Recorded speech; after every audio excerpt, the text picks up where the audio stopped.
Now it's time for 3 scary stories of traveling alone. And the first one, I want you to close your eyes for 10 seconds. Now, if you open them, I want you to imagine that you're in this situation.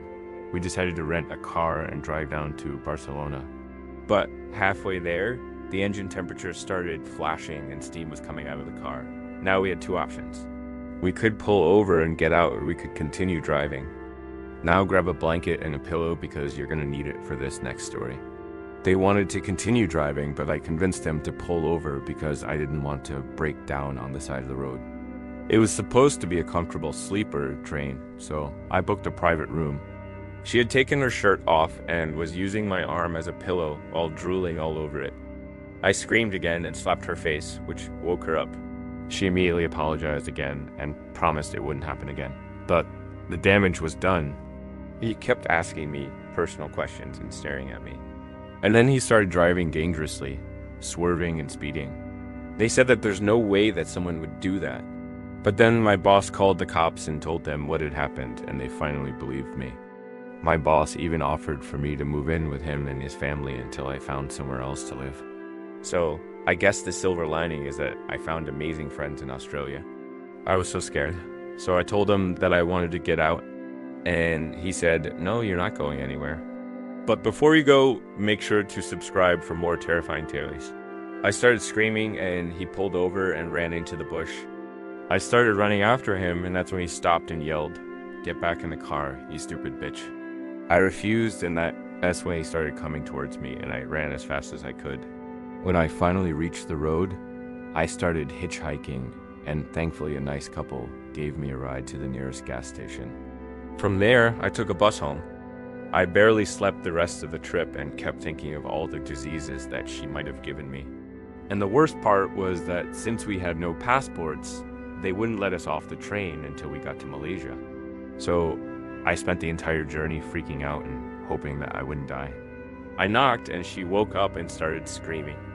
In a panic, I ran to the staff and told them there was a girl in my bed.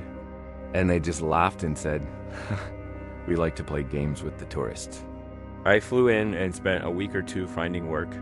Finally, I landed a job as a cook in a small town in the middle of nowhere.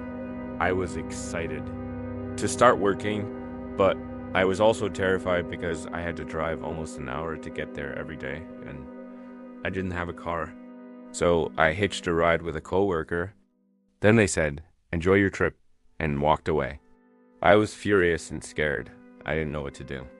So I decided to confront the girl.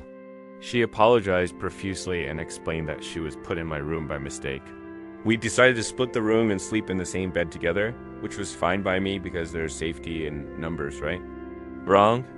A few hours before departure, I realized that I had forgotten my passport at my hostel. So I called them, but it was too late. I didn't make it in time. So I had no choice but to board the train without my passport. That's already pretty sketchy, right? But it gets worse. So we got out and started walking on the side of the highway with our backpacks, and within 5 minutes, a truck started driving towards us. I instantly panicked because I thought he was going to run us over, but instead he stopped, rolled down his window and said, "Can I help you ladies?" I explained our situation, and without hesitation, he said, "Hop in, I'll drive you to the next gas station." We all got in the truck, and on the way he kept telling us how beautiful Spain was and how we were going to now love Barcelona. But I just couldn't relax. I mean, we just got into a stranger's car. You're in a car driving down the highway. The engine temperature light is flashing. Steam is coming out of the car. You have two options. The first one is you can pull over and get out because you do want to break down on the side of the road, or you can continue driving. So what would you do? Well, obviously continue driving because that sounds way scarier. And if you did that, then let me tell you, you are the main character of this story. I was backpacking through Europe when I met these two girls from America who were doing the exact same thing. When we got to the gas station, the girls asked for his number so they could call him later and thank him properly. But he refused and instead handed my friend his business card and said, "Don't call me, come find me." On the back it said, "Jose, Barcelona Escorted Tours." Instantly, I knew something wasn't right. And when I turned around, Jose was nowhere to be found. Instead, there was a man in a police uniform. He introduced himself as Officer Miguel and said, "I'm here to help." And I knew at that moment that Jose was not his real name. Barcelona escorted tours wasn't his business, and he wasn't a real police officer. I instantly started screaming, but the girls didn't believe me and told me to shut up. I ran away as fast as I could and called the actual police from a payphone. When I told them what happened, they said, yeah, we've heard about that guy. Want us to come pick you up?"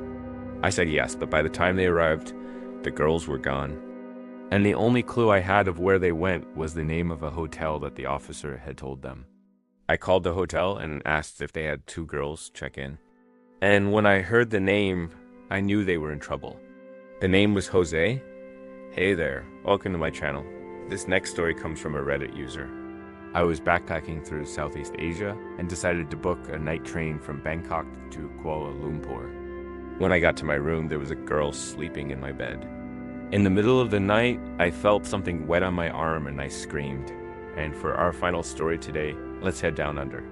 I'm an American who decided to take a working holiday visa to Australia.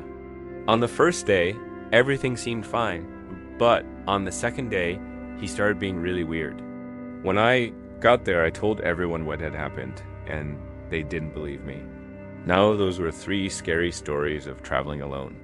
And if you want to hear some more, then I suggest you watch another video